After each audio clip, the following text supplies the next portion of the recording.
সবাই দর্শক পায়া ঝোড়া দেখতে পাচ্ছেন, গরুর পায়া। মামা আসসালামু আলাইকুম। ওয়ালাইকুম আসসালাম। মায়ের পায়া এই পায়া হলো কত বেচলে খালি চারটে? 3000 টাকা। 3000 টাকা। কালো মোটা গিরে গিরে পায়া দেখতে পাচ্ছেন সম্মানিত দর্শক।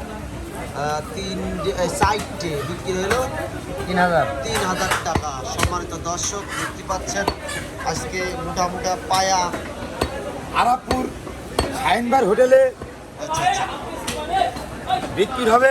এই পায়া এই পায়া আর যে পায়ার যে ঘিরে হ্যাঁ আজকে হোটেলে রান্নার পরে লোকে ধরবে না, কিন্তু ঘিরে ধীরে আর ঘিরে ধরবে না বিচার, কোনো ছাড় হবে না কিন্তু। পায়া মোটা মোটা গিরে রান্নি হয়ে কি হবে নাকি?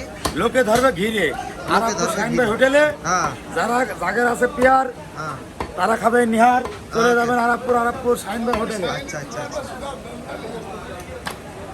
সম্মানিত দর্শক মোটা মোটা পায়া দেখতে পাচ্ছেন, এই।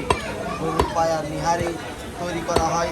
তো এটা হয় হলো ঝিনাইদহ আরাপুর তেল পাম্পের উত্তর পাশে। আমি আপনাদের ভিডিও দেখানোর চেষ্টা করি। তো এই সেই নিহারি বানানো হয় এই পায়া দিয়ে।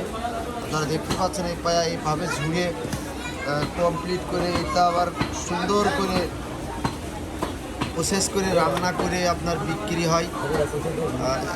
এক এক পিস বিক্রি হয় 200 টাকা থেকে 150 টাকা এরকম। তো দেখতে পাচ্ছেন গরুর পায়া ছোলা হচ্ছে, সুন্দরভাবে ঝোড়া হচ্ছে।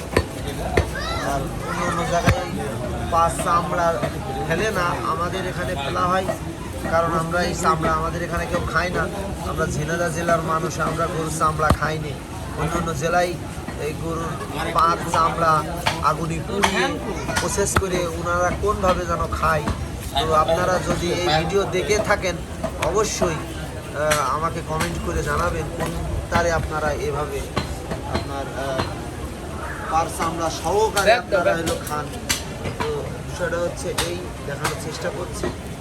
অনেক সুন্দর সুন্দর করে ঝুড়ে আমরা এই যে প্রসেস করে যে চলে যাচ্ছে হোটেলে।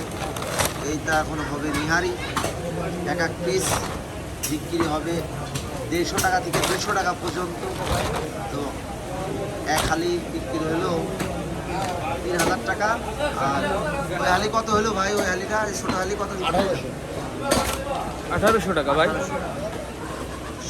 দর্শক যতক্ষণ দেখানোর চেষ্টা করলাম। আর এটা কি এই গোশ কত করে ভাই?